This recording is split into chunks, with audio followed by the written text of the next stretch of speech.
This video is brought to you by Squarespace. Squarespace is the all-in-one website platform for entrepreneurs to stand out and succeed online. Whether you're just starting out or managing a growing brand, Squarespace makes it easy to create a beautiful website, engaging with audiences, and selling anything from products to content to time. All in one place, all on your terms. Hey Spuds, it's Jamie. Welcome back to another video. Your first video on the channel, I don't know, but welcome either way. I'm very glad to have you here. Blow High is very glad to have you here. I did not point to Blow High. My chair got in the way. There is Blow High. Today, we are back with another episode of the good old Bad Trans Anatomy. There is a never-ending stream of bad trans anatomy because there's a never-ending stream of people who just don't understand trans people. Woo! The bad woo. No, not good. Boo. A vasectomy is a trans surgery. If you get one, you're not a man. You're mentally, a word I'm not going to repeat, and then they've written the same word in the format underneath of pronouns. We don't need to say it. Shouldn't be saying it. Very rude. These are the same people who are like, trans men will never be men. Trans women will never be women. You can't just do this and that and be a man or a woman, blah, blah, blah. And then they're like, a vasectomy makes you trans. On what planet is this the truth? Whee!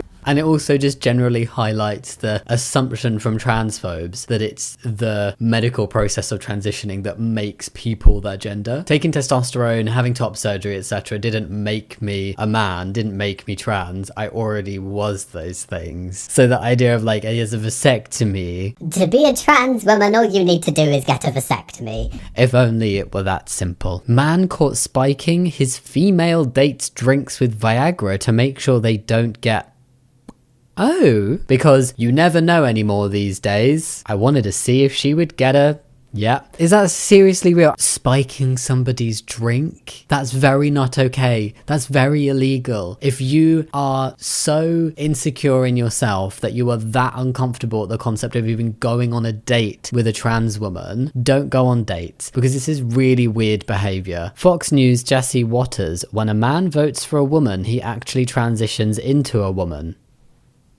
Again, why did nobody say it was this easy? Oh my god. I don't know if this is satire or not, but that's the thing. Like, the views of some people, particularly really bigoted people, have just gone so far beyond the typical range of what you would expect somebody to believe that it's so hard to pick apart what might be a joke and what's genuine. I would as easily believe that this is a joke as I would believe that it was genuine, because it's not the wildest thing that I've heard somebody say. Not to sound disrespectful, but were you born with XY or XX? Great question. That's just such a weird thing to ask. Were you? Do you know? It's not really something that people get tested regularly, is it? You don't walk in and be like, right, I'm here for my chromosome test right now. I'm sure some people do, and I'm sure a lot of people do know it, but there's so many people that don't know their chromosomes, and you don't know anybody else's chromosomes. It would be very interesting if every transphobe took a chromosome test to see if they were XX or XY or something different, and I think the number of people who are not what they would expect to be would be quite surprising. There'd be a good chunk of people who are so firmly like wearing those transphobic t-shirts of like woman equals adult human female and like XX on their clothing and stuff and on signs being like Only XX in my bathroom, blah blah blah. Would take a chromosome test and realize that they are not XX. The dumbest ever argument of transphobic people is you were born a boy and you should live like that. Like, if you were born poor, does that mean that you should remain poor and never try to change your life? I was born a baby. I was born 50 centimeters long. I was born weighing 7 pounds something. Does that mean I should remain that way forever? We're very comfortable recognizing the gender of cis people and not questioning them and being like, well, how did you know you were cis? How did you know, cis woman, that you are a woman? We just trust it. So why can't we trust trans people in the same way? Funniest thing about this is that actually I was born a boy. I was just in a body that is not typical for a boy. So many times on dating sites I see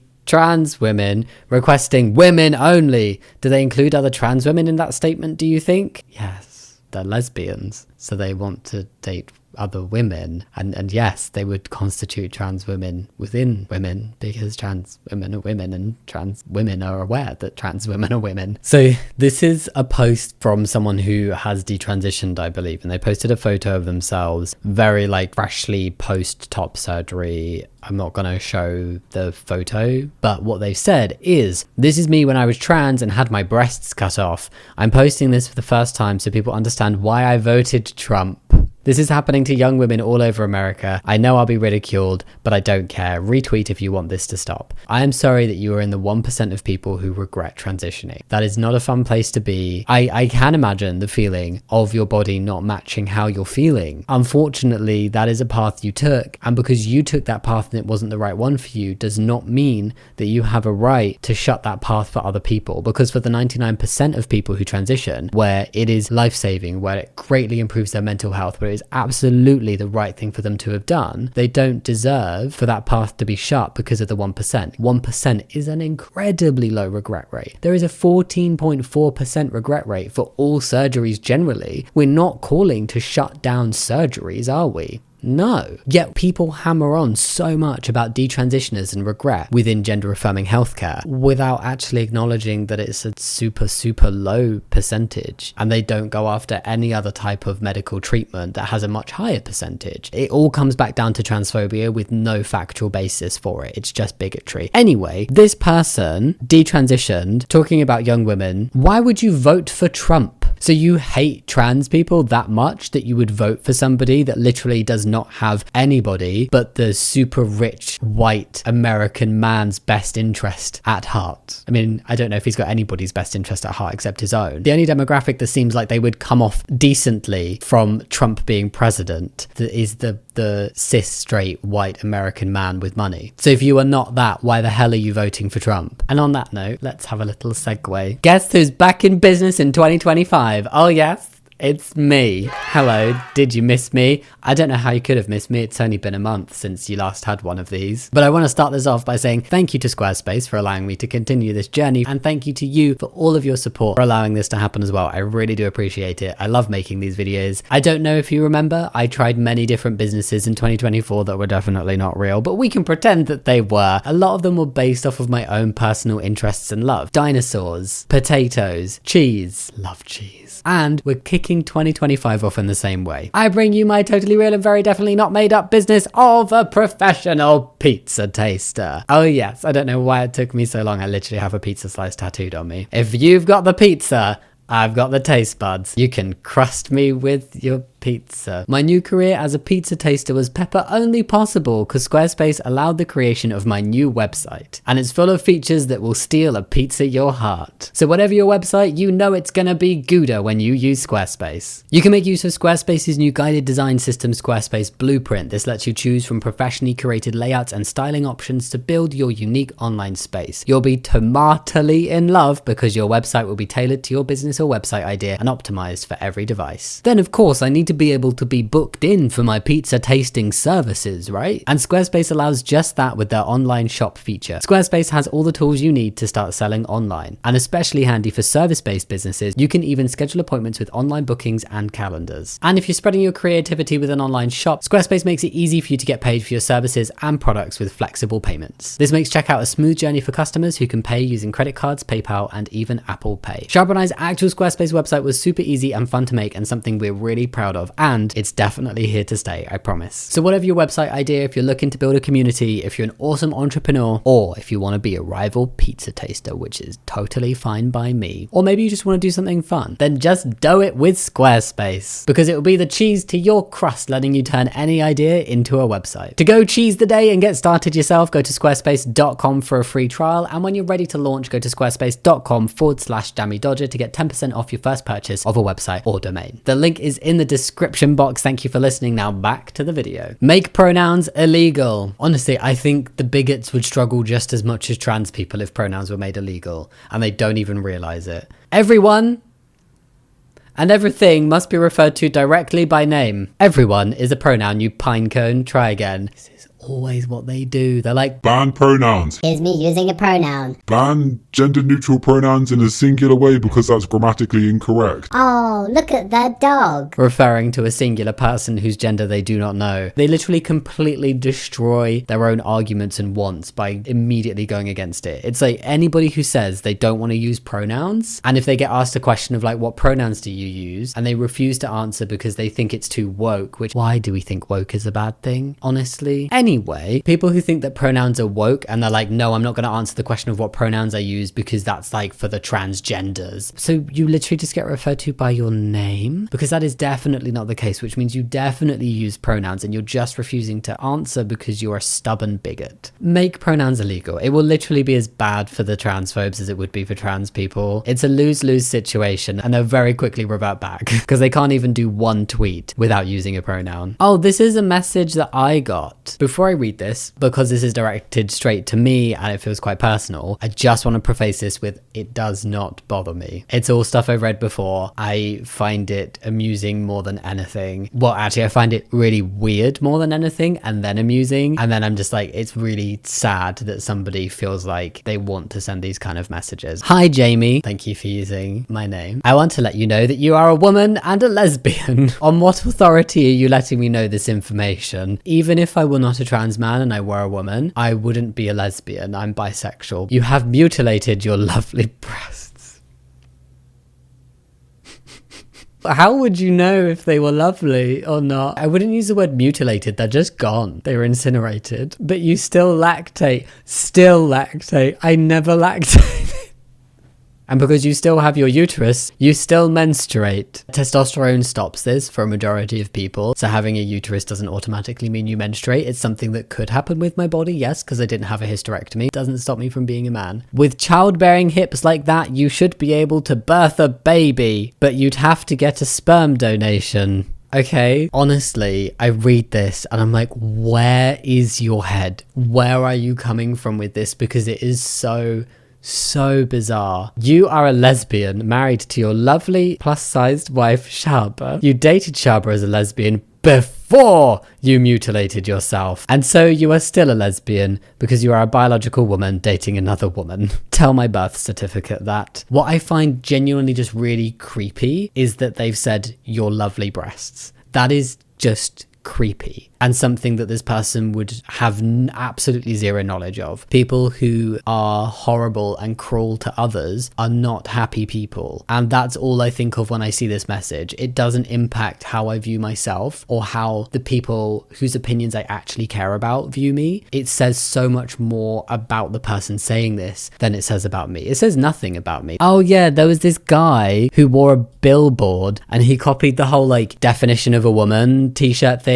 Dad, noun, a human male who protects his kids from gender ideology. The only reason why dads exist as a concept and a thing in life, the only reason why any child has a dad is so they can be protected from gender ideology. What gender ideology? These billboards spread an ideology. What kids don't deserve to have in their lives is unaccepted, closed-minded parents who will go about making absolute tits of themselves by wearing billboards that are transphobic. Like, it's just embarrassing behavior. At a loss for people right now. This morning while at the airport, I was washing my hands in the bathroom and this woman is staring at me and shouts, and I do mean shout, "You're disgusting!" I look at her and then dry my hands and just walk out. She immediately is coming after me and now into the open with all the gates and many people around, and again shouting that I'm disgusting for being in the women's bathroom and how it is for women. At this point, people are really staring. It is so embarrassing. My gate is right there and we are boarding soon. I calmly say I have alopecia, I'm a woman, but I just don't have hair. She backs away and says, whatever, just get away. Just absolute tears this morning. I don't even know what to say. I'm sad, mad, embarrassed, heartbroken, and just a lot of feelings. I always try to see the good in people and extend grace, but I'm finding it really hard right now. I'm going to be reading a little article that links to this scenario. One thing that this really highlights is that transphobia, and transphobia particularly towards trans women and not wanting trans women in women's spaces, doesn't just harm trans women, but it harms cis women. This is a cis woman with alopecia, and because she doesn't have hair and somebody has deemed her to be too masculine looking to be a woman and therefore has deemed her to be a trans woman, but in the transphobic mind has therefore deemed her to be a man, she's been harassed simply for using the bathroom. Trans women being in women's spaces is not a negative thing for cis women. However, transphobia and the paranoia over trans women being in women's spaces, that is what's harming all women. That's what's leading to situations like this, transphobia. And the ironic thing is, in the article, anti-trans woman with no hair devastated when she faced anti-trans harassment herself. It's just so ironic that a cis woman who's anti-trans has faced the discrimination that she would expect a trans woman to face potentially. So I thought we could read a little bit of it. A woman who opposes trans equality got attention this week for complaining on social media after she got harassed by someone who thought that she was transgender. She received an outpouring of sympathy from folks on X, particularly from trans people and LGBTQ+ allies, who pointed out that what happened to her was an example of how transphobia puts all women at risk. However, many commenters quickly resurfaced a recent post in which Walter expressed her opposition to trans women, who she described as men participating in women's sports, apparently after being misgendered herself while in Chicago to participate in a sporting event. I don't even have all the right emotions to convey here, but I am beyond hurt and disgusted by being told, "You're the problem with sports. Men should not be claiming to be female and competing with them when they're male," she wrote on 29th of September. "Just because I'm bald doesn't make me not female." And yes, she added in a subsequent post, "I 100% agree males should not be playing against females." Apparently since then she seems to have deleted her post from September 29th, and she's not commented on the accusations of transphobia. She expressed gratitude to everyone who has been so kind and supportive. "Your empathy and compassion means the world to me. You've made these last few days better," she wrote. "And for the continued negativity and out-of-pocket comments, just know I'm not going to argue or reply." That's a horrific thing to have experienced, and I really hope that it makes any anti-trans thoughts that she's got herself, I really hope it makes her reassess them and be like, this isn't very nice. Because honestly, trans women are women and they're just trying to do exactly what she was doing, which is using a public bathroom, which is participating in sports, which is just living their lives as the women they are and not being harassed for that. I would be so confused about how somebody thinks if experiencing this and then seeing the outpouring of love from trans people and allies specifically, and the amount of support they have given her in this situation, how that combination wouldn't make somebody step back and rethink, maybe I've got it wrong here. Because it is literally the pushing from transphobes to exclude trans women from women's spaces that leads to this happening. This video is quite personal, so I don't normally include stuff about me, but it just happened that it came up whilst I was planning it. So someone reposted one of my reels. Honestly, I don't remember which one it was, but they put text over it saying, "You're a woman sporting a beard wearing glasses to hide your feminine features." I mean, I can take my glasses off. I can't read the post anymore, so I can't do the rest of the video if I don't put them back on, but this is me without glasses. And also this is me without glasses and without a beard from a couple of years ago, just if you wanted a comparison to see what I look like without the glasses and the beard that you think I hide behind. The caption: "If you check this girl's history, you will notice that she never wore glasses. I have required glasses to at least a certain extent since I was 15. Isn't it funny how all of these women who are pretending to be men will either get tattoos, grow a beard, lift weights, or get an accessory or multiple accessories to somehow offset the fact that they are women? In what world? How many cis men get tattoos, wear glasses, have beards, lift weights? You're not saying anything about them. Who are they trying to convince? I'm not trying to convince anybody. I'm very comfortable and confident in who I am, so I don't need to convince other people. Honestly, I don't care about what she's babbling about in this post. She's so full of absolute shit that she bleeds entitlement and narcissism. And then some interesting hashtags. How fascinating. The other comment I read about myself, they always make these big assumptions when they clearly have no way of knowing if they're true. Trans women on hormones do not have an advantage. That's just obviously dishonest of you. I'm assuming they're talking about sports, and yes, recent studies have shown that trans women do not have a biomedical advantage over cis women in elite sports. So there we go. This person said, yes, they do. Science proves it. I don't know what science they've read. Read the link. Also, the exoskeleton is different, heart rate and blood pressure, etc. Dishonesty is pretending that male biology is the same as women. Humans don't have an exoskeleton. That is for insects. An exoskeleton is a skeleton that is on the exterior of an animal in the form of hardened integument, which both supports the body shape and protects the internal organs, in contrast to an internal endoskeleton, e.g. that of a human. That's it for today's video. Thank you so much for watching. I hope you enjoyed it. I don't know why I say that with these videos. I know they can be a tricky watch, but I think it's always really important to come back around to calling out the bullshit the transphobes say. And so I hope this called out some bullshit and gave some tools going forward if you wanted it. And yeah, you can think about giving the video a thumbs up and subscribing if you want to, but no pressure. And as always, thank you so much for watching. I'll see you next time. Bye. Oh, much love. Bye.